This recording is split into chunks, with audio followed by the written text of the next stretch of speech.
Welcome to the France 24 interview. I'm Philip Crowther in Washington, D.C. We're at the Gelman Library at George Washington University, just a stone's throw away from the State Department.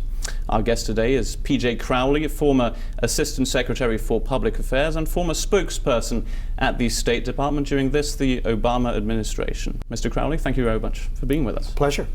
Now, the main reason we're doing this interview here and not at the State Department is due to your resignation in March of this year. That followed comments that you made about the handling by the Pentagon of Bradley Manning, who's now awaiting his pre-trial proceedings at Fort Meade in Maryland. You said at the time the treatment by the Pentagon was ridiculous and counterproductive. Those comments led to the fact that you are now a professor here and at many other institutions and lost your job with the Obama administration. Are there any regrets? Well, not at all.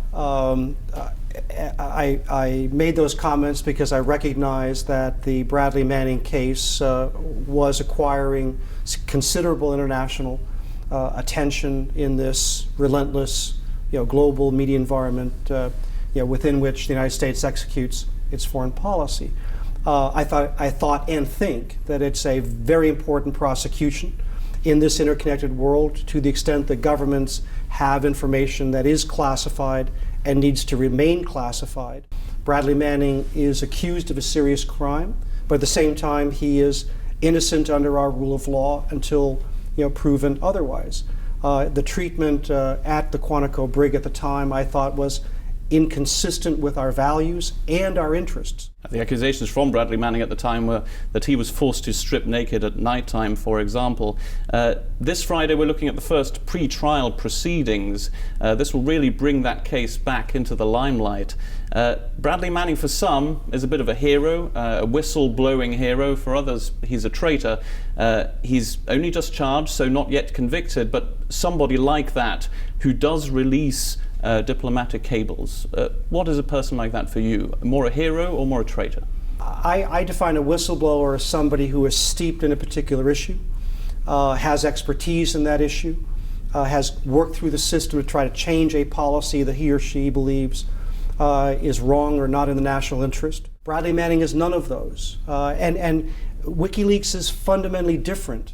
In this case, we're talking about 750,000 documents that touch on literally every relationship that the United States has with every country in the world.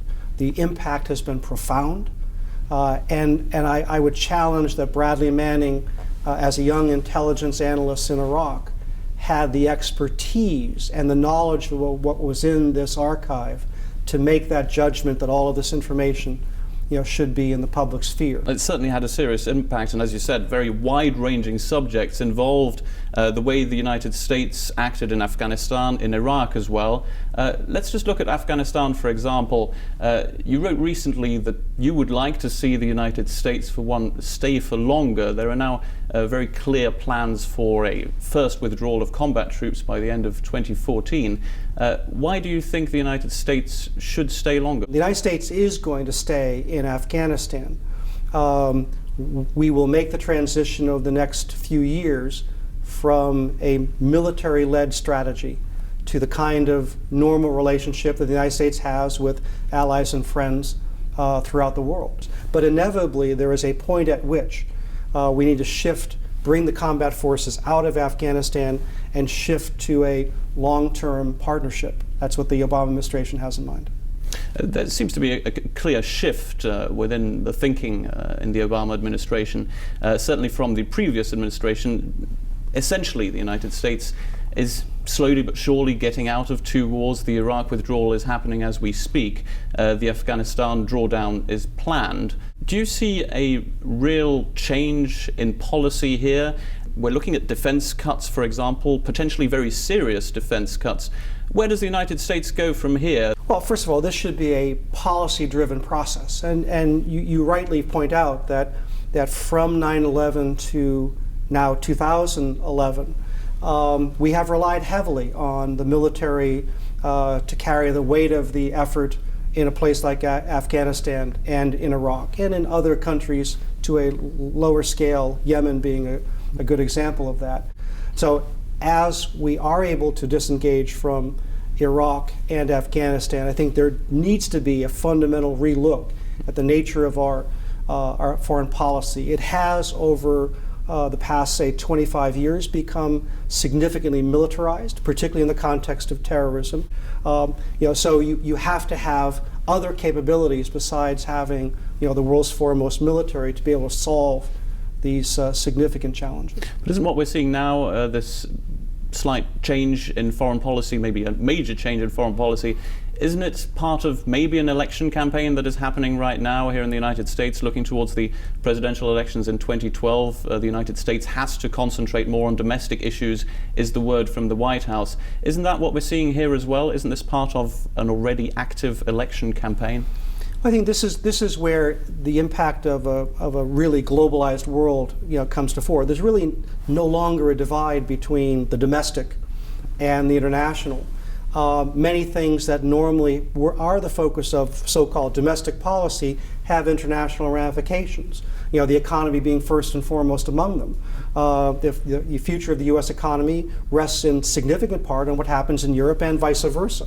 So solving these challenges, getting the world out of a global recession, and will require effective action in the United States and elsewhere. A lot of those issues that we have just discussed, you have also discussed them on your Twitter feed. You're quite prolific on Twitter, commenting on all sorts of aspects of foreign policy. Since you left public diplomacy, has it for you been a way of freeing yourself from the shackles of public diplomacy to roam free and comment on pretty much everything concerning foreign policy? When I first came into the State Department, obviously staid traditional diplomacy is a significant art and a necessary element of national security policy making. And my young staff came to me and said, "You're going to have to tweet on the job." I went, "What?" But once they introduced me to this remarkable tool of social media, it's been fun to do. I was tweeting actively while still at the State Department during this Arab Spring. I've continued to do that since I left office. Leading to an article, for example, by Foreign Policy, the top 10 PJ Crowley tweets is an article that exists out there. Let's just have a look at one of the foreign policy aspects that you've commented on quite a lot. That is Libya and the US involvement in the NATO mission in Libya. You see this as an example to follow, you say, in maybe other countries that will become part of the Arab Spring or already are. Let's move that straight away onto Syria. Can you see the same tactic, the same kind of US involvement that happened in Libya work in Syria as well? Syria is a different country, a different challenge. What you have not seen yet is the kind of international consensus that existed in Libya. So that needs to be built over time.